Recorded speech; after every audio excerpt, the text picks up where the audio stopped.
Newsline. Inaprubahan ng Department of Budget and Management ang pondo para sa mga programa ng mga magsasaka at mangingisda.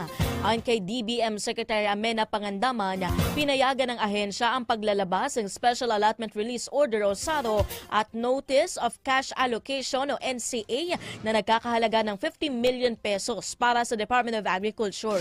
Dagdag pa ng kalihim, kailangan ito para sa implementasyon ng Farmers and Fisher Folk Enterprise Development Program sa ilalim ng Republic Act 11321 o sa GIPSACA Act na pinonduhan sa 2023 General Appropriations Act.